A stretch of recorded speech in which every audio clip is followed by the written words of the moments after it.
मांझी ने बेटे संतोष कुमार सुमन को SC/ST कल्याण विभाग दिए जाने पर खुले मंच से नाराजगी जताई है। जितन राम मांझी ने CM नीतीश कुमार पर हमला बोला है। जितन राम मांझी ने कहा कि मुझे भी सालों तक कल्याण विभाग दिया गया था, मेरे बेटे को भी कल्याण विभाग दिया गया, क्या दलित अच्छे विभाग नहीं चला सकते हैं? गया के वजीरगंज में आयोजित गरीब संकल्प सभा में आयोजित पार्टी के कार्यक्रम में पूर्व मुख्यमंत्री जितन राम मांझी का दर्द छलका है, जहां वो मंच से ये बात कहते हुए नजर आए।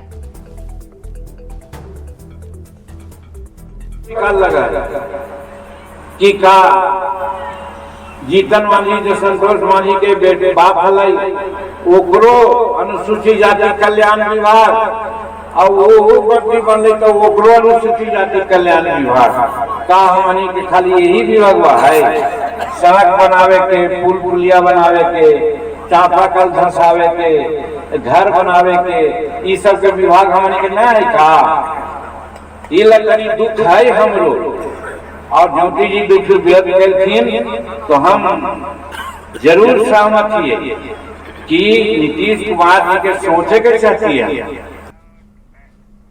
अब जितन राम मांझी के बयान पर सियासत शुरू हो गई है। आरजेडी और कांग्रेस ने मांझी की मांग को वाजिब बताया है, तो बीजेपी का कहना है कि बेवजह मामले को तूल दिया जा रहा है। आदरणीय जीतन बाबू मांझी जी बिल्कुल वाजिब बात कह रहे हैं। उनका सम्मान वहाँ एनडीए में हो नहीं रहा है। इतना कहने के बाद भी वहाँ कोई सुध लेने वाला नहीं है, कोई उनकी सुन नहीं रहा है। अब आदरणीय जीतन बाबू मांझी जी को फैसला करना है कि आप अपना मान सम्मान के लिए राजनीति कर रहे हैं। आदरणीय मांझी जी एनडीए के सम्मानित और अनुभवी नेता हैं। उन्होंने एनडीए में माननीय मोदी जी के प्रति अपनी आस्था व्यक्त की है और उनके पुत्र जो माननीय मंत्री हैं उनका भी बयान आया है। इसके बाद मुझे नहीं लगता कि कोई संशय की स्थिति है और इस चर्चा को बेवजह तूल देने की आवश्यकता नहीं है।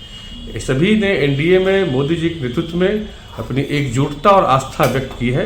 मांझी जी की बातों से मैं बिल्कुल सहमत हूं। क्यों नहीं, क्या उनमें और उनके लड़कों में काबिलियत नहीं है कि वो बड़े अच्छे विभाग को देखें? बीजेपी और बीजेपी की और एनडीए की जो मानसिकता यही है, दलित विरोधी मानसिकता है उन लोगों की। जितन राम मांझी के 2 मंत्री पद की मांग को लेकर सियासत गर्म है। चिराग पासवान ने कहा है कि मांझी की मांग को जरूर सुनी जानी चाहिए, तो वहीं कांग्रेस विधायकों के हैदराबाद शिफ्ट करने पर कहा कि कांग्रेस को अपने विधायकों पर भरोसा नहीं है तो कोई क्या कर सकता है।